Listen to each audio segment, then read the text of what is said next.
Chers amis astronomes, bonjour, bienvenue sur la chaîne Fred Astronome. Je suis Frédéric Bertoni et j'espère que vous allez bien.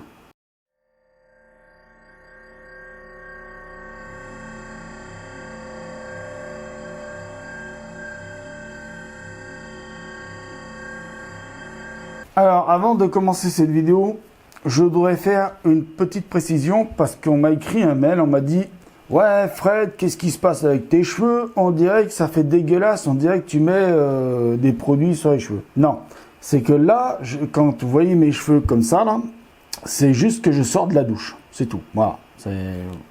Alors, je vous mens pas, il est 13h49 et voilà, je sors de ma douche il y a 5 minutes, enfin il y a un peu moins de 5 minutes, donc voilà. Aujourd'hui, je me suis levé très tard et j'ai pris ma douche très tard. Donc voilà, c'est tout. C'est juste une petite précision. C'est pas que je mets des produits machin et tout. C'est juste que j'ai pris ma douche et je prends une douche tous les jours et je me lave les cheveux tous les jours. Voilà, c'est tout. C'est juste comme ça. Et le temps que ça sèche, je ne vais pas attendre que ça sèche parce que sinon je tournerai plus jamais de vidéo si j'attendais que ça sèche. Hein. Donc voilà, vous me voyez avec les cheveux comme ça, mais c'est comme ça. Bon, voilà. Sinon, si vous me voyez avec les cheveux secs, c'est que la vidéo, je la tourne tard dans la journée. C'était la petite précision avant de faire la vidéo. Donc, de quoi je vais vous parler dans cette vidéo? Je vais vous parler de mes deux anecdotes qui sont en même temps les deux meilleurs souvenirs de mon parcours d'astronome amateur, mes deux meilleurs souvenirs. Et vous allez voir que c'est très simple. Ils sont tous les deux liés à l'observation. Vraiment le truc le plus simple du monde. Le premier s'est passé quand j'avais 8 ans. J'avais 8 ans accomplis, hein. Donc j'en ai 42, vous faites le calcul par vous-même, ça date de loin. J'avais ma petite lunette motorisée de chez Meade 70 mm avec une focale de 700. Et donc là, ça faisait déjà quelques mois que ça faisait bien quelques mois que je l'avais acheté. Et ça faisait déjà quelques mois que j'avais appris à m'en servir, c'est-à-dire à la monter, à la régler, à faire la mise en station et à pointer un premier objet. Du ciel profond, oui, et de planètes aussi. Bon, planétaire aussi. Mais jusqu'à ce jour-là, je n'avais jamais fait encore d'observation tout seul. Je n'avais jamais accompli tout ça entièrement tout seul, c'est-à-dire sans un astronome amateur plus expérimenté que moi derrière moi pour me guider ou pour me dire attention là tu vas faire une bêtise ou voilà, ou pour corriger mes erreurs, hein, parce que j'étais en phase d'apprentissage. Et un jour, c'était donc en plein été, c'était au mois de juillet. Je pars donc faire une observation pas très loin de chez moi. Donc mes parents m'ont laissé partir avec le club amateur avec qui j'étais à l'époque. Et donc je pars, tout ça. Et là, je vais dire mon professeur, parce que je n'ai pas appelé ça qu'un professeur, parce qu'il m'a vraiment donné un cours, il m'avait quand même donné des cours d'astronomie et tout ça. Et il me dit, aujourd'hui, Fred, je trouve que la dernière fois, que j'étais derrière toi pour regarder ce que tu faisais, j'ai pas eu besoin de te dire quoi que ce soit, tu t'es très bien débrouillé tout seul. Il me dit, aujourd'hui, il me dit, je vais aller sur mon instrument, toi tu as ton instrument, nous avons tous nos instruments, il n'y a personne qui va venir t'aider, tu vas te débrouiller entièrement tout seul. Et personne va regarder ce que tu fais. J'ai flippé ma race, je peux vous le dire. Je me suis dit, oh là là, j'ai quand même un télescope, c'est pas un truc professionnel, c'était un truc qui m'appartenait quand même, mais bon, je me suis dit, une connerie, c'est vite arrivé. Et puis, comment je fais si je m'en sors pas tout seul? Et au final, j'ai pris donc mon télescope, j'ai commencé à le monter, donc à faire le réglage du trépied, à ce qu'il soit bien de niveau. J'ai posé, donc, c'était tout un ensemble, hein, comme un télescope à fourche, mais c'était une lunette parce qu'il n'y avait pas de miroir. Hein, c'était une lunette avec un système de lentilles. Hein. Et donc, je monte le système à fourche avec à l'intérieur la motorisation. Alors, c'était motorisé, mais c'était pas Goto. Parce que la télécommande, c'était juste monter, descendre, aller à droite, aller à gauche. Point barre. Il n'y avait rien d'autre. Il n'y avait pas de système d'alignement, il n'y avait pas toute une base de données dedans, il n'y avait rien. Ni GPS, ni rien. Il y avait une petite lunette pour pointer, quoi, pour pointer une étoile, pour aligner le télescope, et tout ça. Et en plus, il fallait l'aligner comme il faut parce que c'était un système équatorial. Donc il fallait bien aligner sur l'étoile polaire pour nous, du côté de l'hémisphère nord. Donc je fais tout ça, mais avec beaucoup d'appréhension, beaucoup de peur en moi. Et là, je fais les réglages nécessaires pour bien être aligné sur l'étoile polaire. Et puis, je m'aperçois que finalement, j'y arrive très bien. Bon, je dis jusqu'à là, tout va bien. Et puis, donc, je continue et je commence à faire l'alignement. Parce que c'est pas parce que vous êtes sur l'étoile polaire qu'il ne faut pas aligner. Après, même avec un télescope à monture équatoriale, il faut aligner. Après, il faut quand même aller aligner le télescope. Il faut pointer 2-3 étoiles quand même. Hein. Bon. Une fois que ça s'était fait, je me suis dit, je vais aller pointer l'objet le plus visible du ciel et qui est le plus facile. Et ce soir-là, c'était une observation de la Lune, puisqu'il y avait une pleine Lune. Donc, vous pouvez faire un petit peu de planétaire avec la pleine Lune, mais le ciel profond, vous l'oubliez. Hein. Et donc, je pointe la Lune, et là, je regarde dans mon oculaire, et je vois cette belle Lune. Alors, je l'avais vue déjà auparavant, mais là, la joie que j'ai eue de voir cette Lune, parce qu'auparavant, j'avais fait tout le processus de préparation d'observation tout seul, et que au final, je me suis rendu compte que depuis ce jour-là, je n'aurais plus besoin jamais de personne. Parce que si vous êtes capable de faire ça avec un équatorien, vous inquiétez pas, avec un azimutal, c'est finger in the nose. Hein. Et donc, voilà, j'ai carrément sauté de joie. J'ai fait waouh, youpi, mais vraiment, j'étais content. Je faisais des bonds à travers tous les télescopes installés sur le terrain. Et les autres membres du club, ils avaient un peu peur pour leur télescope. Ils se sont dit, mais il est fou, il pète un plomb. Et donc, il y a mon professeur qui est venu, qui a regardé, qui a acheté un oculaire, il m'a regardé, il m'a fait. Elle est belle ta Lune, Fred. Alors, c'est pas une blague, hein, parce que je sais que j'ai fait plusieurs fois cette blague déjà à plusieurs astronomes. Tu l'as vu, moi c'est plutôt tu l'as vu ma Lune. Bon, quoi, ma Lune. Donc, c'est ça la blague hein, que je fais souvent à des astronomes. Mais là, c'était pas une blague. Hein, il était vraiment fier de moi et j'ai vu que dans ses yeux, il était fier de moi et j'ai vu que moi-même, dans ses yeux, j'étais fier de moi. Et franchement, c'est un souvenir qui me touche, vous voyez, Fred qui rigole et Fred qui va chialer, mais enfin, voilà, c'est un souvenir qui, putain, j'en ai des frissons qui me machinent parce que c'est magique, et c'est pour ça que je dis très souvent, n'allez pas vous emmerder pour vos premières observations. Si vous êtes un astronome débutant, vous êtes un débutant d'observation, vous n'avez pas encore eu d'instrument entre les mains, n'allez pas vous emmerder. Alors moi j'avais un motorisé, bon, parce que j'ai eu la chance de pouvoir acheter un motorisé, enfin que mes parents m'ont acheté un motorisé. Mais voilà, il faut bien comprendre la joie qu'on a de pouvoir faire les choses soi-même. Quand vous êtes capable de faire ça, que ce soit à l'âge de 8 ans, de 10 ans, de 12 ans, peu importe, même aujourd'hui à 40 ans, c'est la première fois que vous utilisez un télescope, vous avez fait ça, vous pouvez avoir la même joie parce que c'est magnifique d'avoir cette joie-là, de dire putain, c'est moi qui l'ai fait quand même, j'ai eu besoin de personne, je l'ai fait, on m'a appris et j'ai appliqué ce qu'on m'a appris et ça a fonctionné. Et c'est ça que moi je veux faire comprendre aux jeunes sur ma chaîne qui me regardent. Alors, on m'a dit surveille ton langage, mais j'ai regardé les statistiques ce matin. Oui, parce qu'avant de prendre ma douche et tout ça, j'ai quand même travaillé ce matin. Même si je me suis levé tard, j'ai quand même travaillé un petit peu tout ça. J'ai regardé les statistiques sur ma chaîne YouTube. Je suis désolé, mais pour moi, 17-18 ans, et c'est les plus jeunes qui regardent ma chaîne, ce n'est plus des gamins, c'est plus des gosses. Quand tu as 17-18 ans, tu commences déjà à entrer dans l'âge adulte, tu commences à faire ton choix pour ton avenir, donc tu commences déjà à le faire un peu avant, au collège et puis quand tu rentres au lycée, mais tu as 17-18 ans, normalement tu dois déjà te comporter comme un homme, hein, comme un adulte. Hein. Donc désolé pour le surveillage de ton langage, Anthony Farr, mais bon, voilà. Et je me suis dit, je vais raconter 2 de mes meilleurs souvenirs en astronomie. Bon, j'en aurais plein à vous raconter, mais je ferai que ça en vidéo. Oui, je ferai que ça parce que des bons souvenirs, il y en a plein. Il y en a des tonnes. Et le deuxième souvenir, il est tout simple.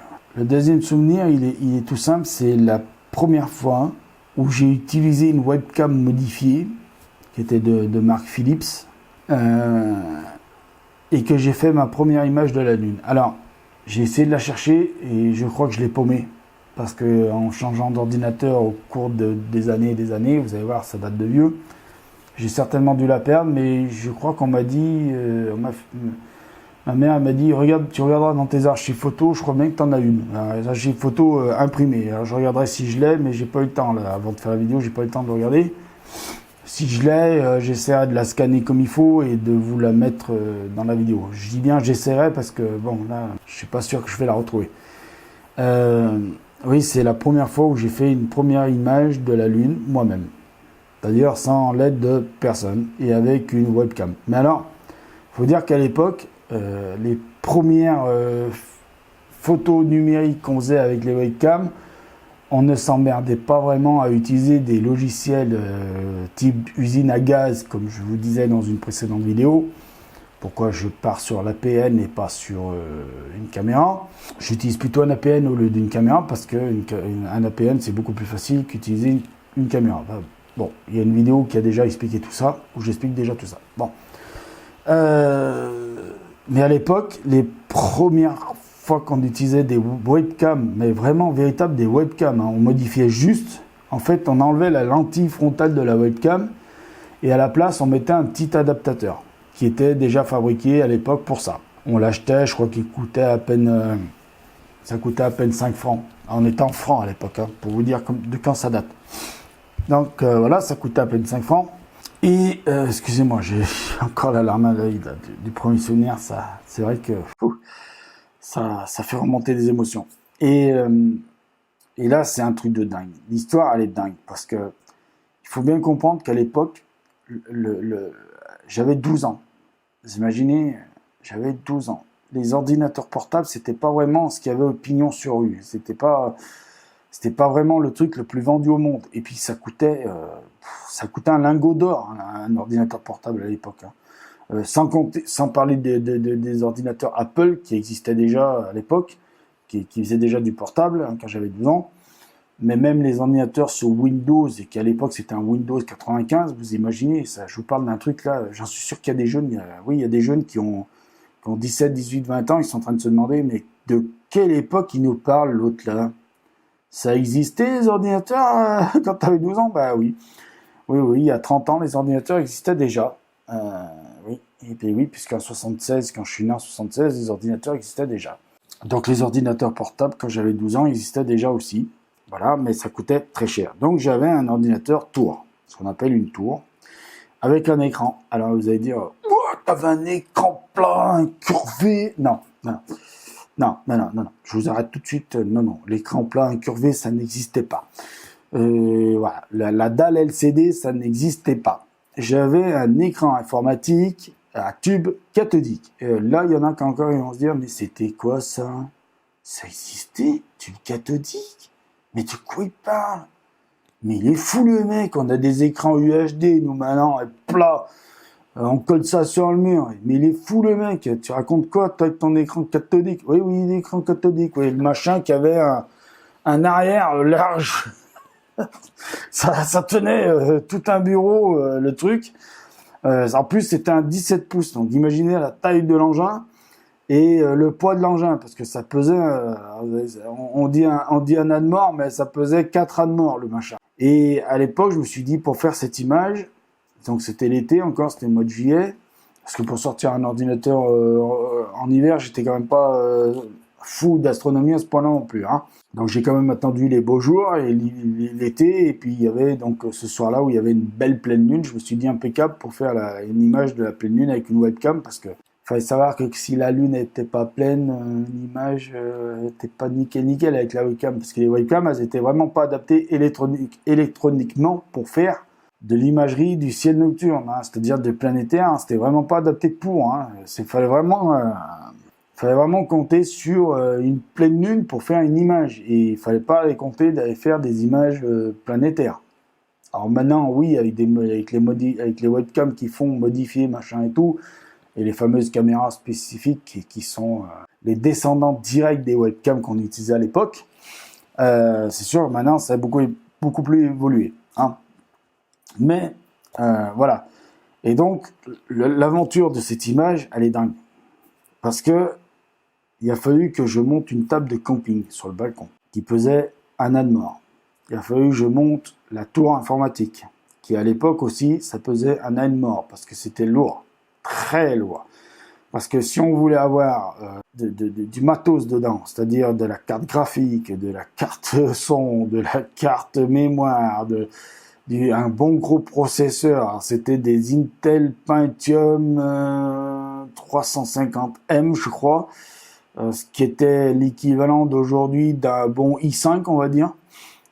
Oui, c'est vrai, quand vous aviez le petit M, c'est que vous aviez déjà un truc de malade.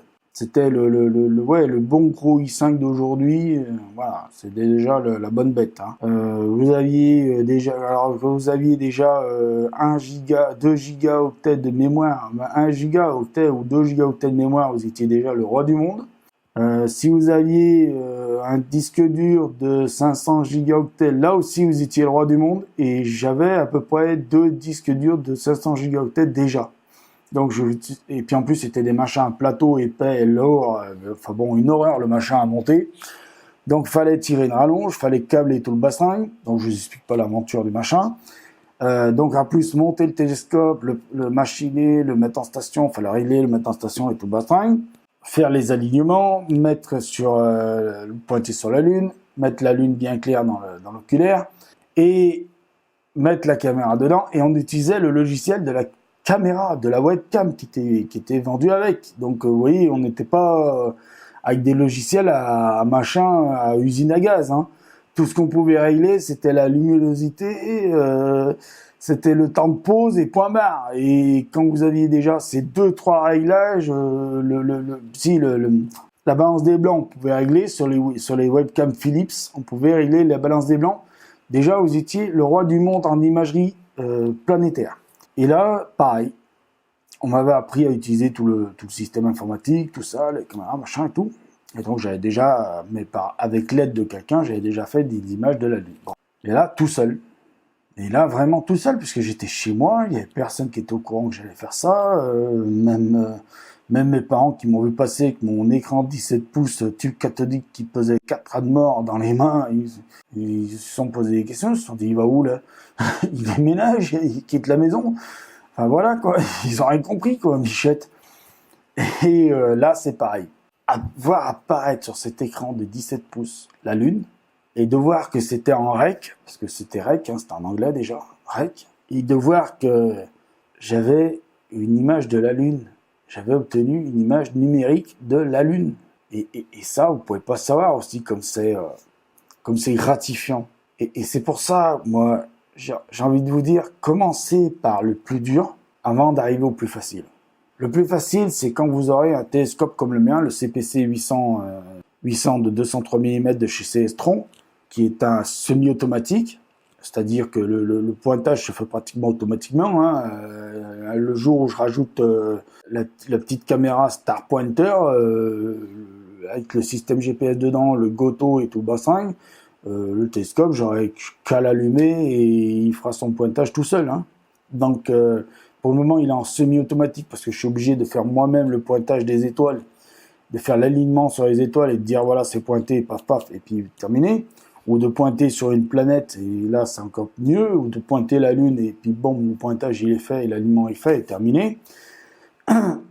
C'est vrai que c'est moins gratifiant. Bon, c'est plus rapide, on va à l'observation directe, mais de passer par un télescope manuel et de faire de passer par toutes les étapes pour en arriver à avoir une image dans l'oculaire, c'est beaucoup plus gratifiant que d'aller tout de suite au magasin, de dire moi je vais prendre le télescope là qui s'aligne tout seul, j'alimente le truc, j'appuie sur le bouton, j'appuie Goto, aligne et ça s'aligne tout seul.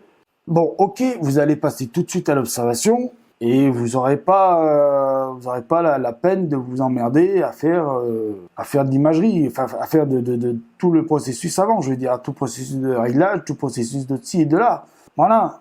Le seul truc qui va vous embêter, c'est le montage du télescope, de bien positionner votre télescope et qu'il soit bien de niveau, et puis c'est tout.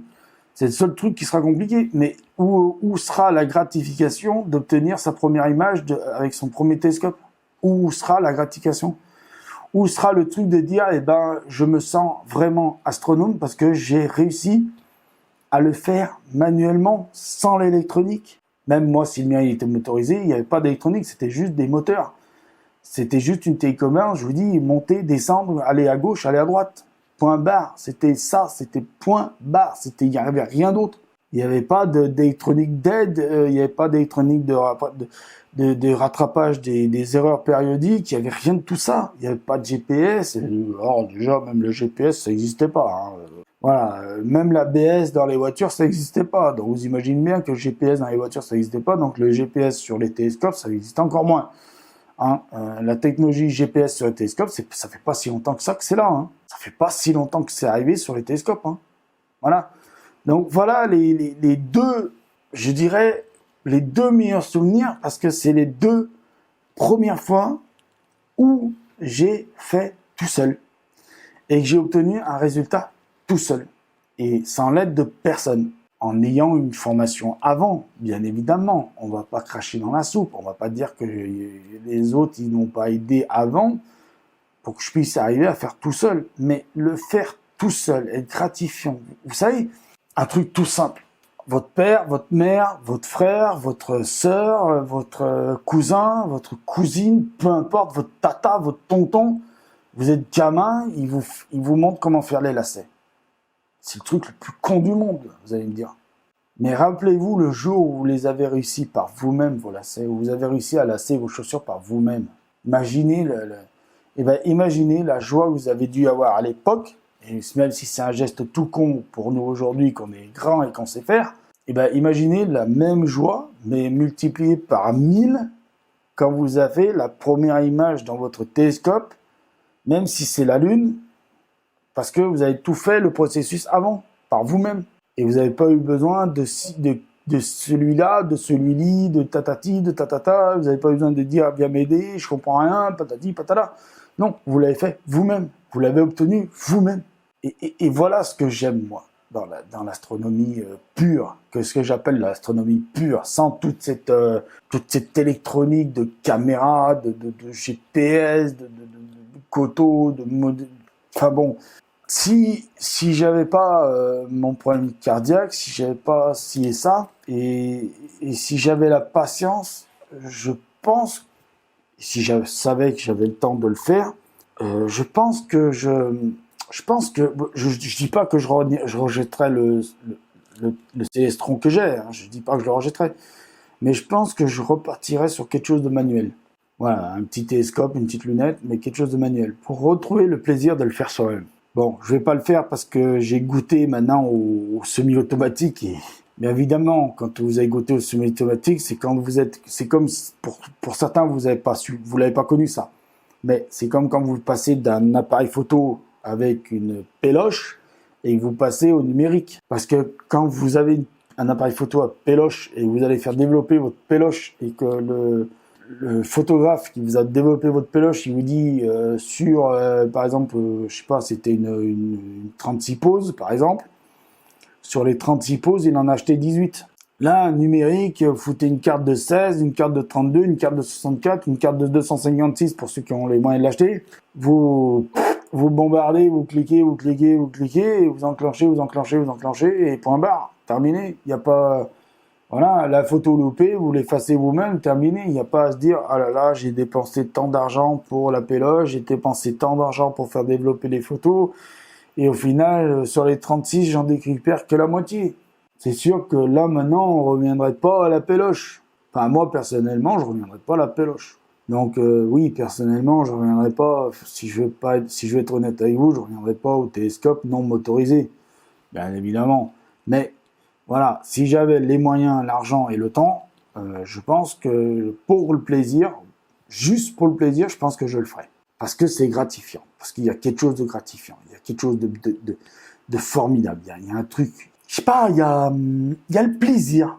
Voilà, il y a le plaisir de se dire, j'ai pris le temps de monter mon télescope. J'ai pris le temps de le régler. J'ai pris le temps de l'aligner. Et maintenant, j'ai le plaisir de faire ma première image. de regarder ma première lune, ma première machine, ma première ci, ma première ça. Et il y en a qui vont me dire, oui, mais c'est con, Fred, parce que il y a les télescopes maintenant qui font tout. Ok, il y a sur Internet, on peut avoir toutes les images qu'on veut. Ok, mais le plaisir de le faire soi-même, ça n'a aucune valeur. Pour moi, ça n'a aucune valeur. Ça n'a aucune valeur. Vraiment aucune. Mais vraiment. Le plaisir de le faire soi-même, ça n'a aucune valeur. C'est gratifiant. Et là, vous comprenez aussi, et je finirai là-dessus la vidéo parce que j'ai beaucoup parlé, mais c'est pas grave, vous savez que j'aime bien parler. Et là, vous comprenez par où sont passés tous nos ancêtres astronomes. Par là où ils sont passés. Là, vous comprenez par où est passé Galilée, avec sa petite lunette. Là où est passé Newton, avec son petit télescope Newton. Là, vous comprenez. Vous comprenez la difficulté qu'ils avaient à observer, même s'ils n'avaient pas de pollution lumineuse, parce qu'il n'y avait pas tous ces... Je suis désolé, ces putains de lampadaires, pardon d'avoir dit le mot putain, mais c'est vrai, tous ces putains de lampadaires qui nous emmerdent, désolé, je suis un peu en colère contre ces lampadaires, mais voilà, vous comprenez ce que je veux dire. Ils n'avaient pas la pollution lumineuse, mais il y avait la technologie qui n'était pas là. Ils se débrouillaient avec ce qu'ils arrivaient à fabriquer. Alors ils ont fabriqué des instruments, certes, qui aujourd'hui passeraient vraiment pour des instruments pourris par rapport même aux moins chers des instruments vendus aujourd'hui. Parce que c'est vrai que les technologies de fabrication, c'est plus les mêmes qu'avant. Maintenant, c'est dur de rater un miroir primaire avec les machines automatiques qui vous font les miroirs primaires. C'est dur de le rater. Ça, c'est clair qu'aujourd'hui, sur, je sais pas moi, 1000 miroirs primaires que sort une usine, allez, s'il y en a un qui a un défaut, c'est le bout du monde. Et encore, c'est peut-être même pas 1 sur 1000, c'est 1 sur 10 000 ou 1 sur 100 000. Voilà, c'est ça qu'il faut bien comprendre. Le truc, il est là. Bon, hein. Donc, alors qu'à l'époque, Newton a peut-être fait, pour son télescope, il a peut-être poli 10, 15, 20, 30 miroirs avant d'arriver à avoir un bon miroir qui faisait une belle image. Donc voilà ce que je voulais vous expliquer aujourd'hui, voilà ce que je voulais vous raconter aujourd'hui, et je suis très content de l'avoir fait, je suis très content de l'avoir partagé. Je vais en finir là avec cette vidéo, je vais vous dire merci de m'avoir écouté, je vais vous dire à bientôt pour d'autres vidéos, je vais vous dire prenez soin de vous, mettez l'œil à l'oculaire, bon ciel, et je vous dis ciao.